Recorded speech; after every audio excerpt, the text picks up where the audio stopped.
Yeah, Andy, this is Rao Prakash, real estate expert and advisor from Hyderabad.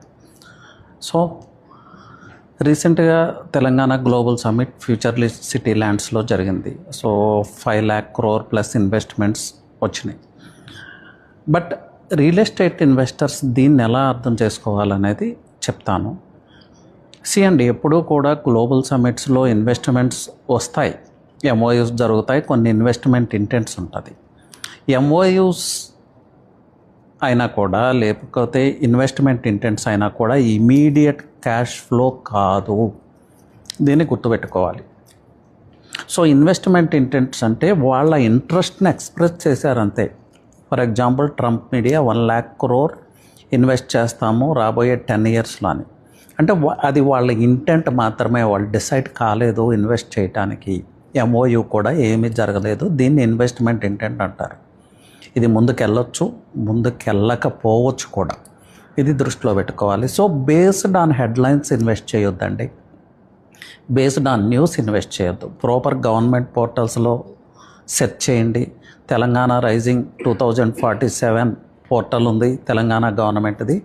అది ఏవి MoUs జరిగినాయి, ఏవి investment intents ఎలా ముందుకెళ్తాయి అనేది ఆ వెబ్సైట్లో క్లియర్గా ఉంటుంది. ఇన్వెస్ట్మెంట్ ఇంటెంట్ తర్వాత లేకపోతే ఎంఓయూ తర్వాత కూడా చాలా ప్రాసెస్ ఉంటుంది. సో ల్యాండ్ అలాట్మెంట్ స్టేజ్ వరకు వచ్చేప్పటికి 30% ఆఫ్ ద ఎంఓయూస్ డ్రాప్ అవుతాయి. తర్వాత ప్రాజెక్ట్ ఫైనాన్స్ లేకపోతే వాళ్ళకి ఫీజబుల్లా కాదా అనే దగ్గరికి వచ్చేప్పటికి ఇంకొక 20% డ్రాప్ అవుతుంది. యాంకరింగ్ స్టేజ్కి వచ్చేప్పటికి 50% of the MoUs drop. So జరిగిన ఎంఓయూస్లో మెటీరియలైజ్ అయ్యేది 40 to 50% మాత్రమే. ఇది ఎందుకు చెప్తున్నానంటే, ఎక్సైట్ అయిపోయి న్యూస్ చూసి హెడ్లైన్స్ చూసి ఇన్వెస్ట్ చేయటం is not the right way. ఎలా ఇన్వెస్ట్ చేయాలి హైదరాబాద్ రియల్ ఎస్టేట్లో లేకపోతే ఫ్యూచర్ సిటీ ప్రిమిసెస్లో? సో ఫ్యూచర్ సిటీ లోపల ఇన్వెస్ట్ చేయాలి అనే ఆలోచన అయితే పక్కన పెట్టండి.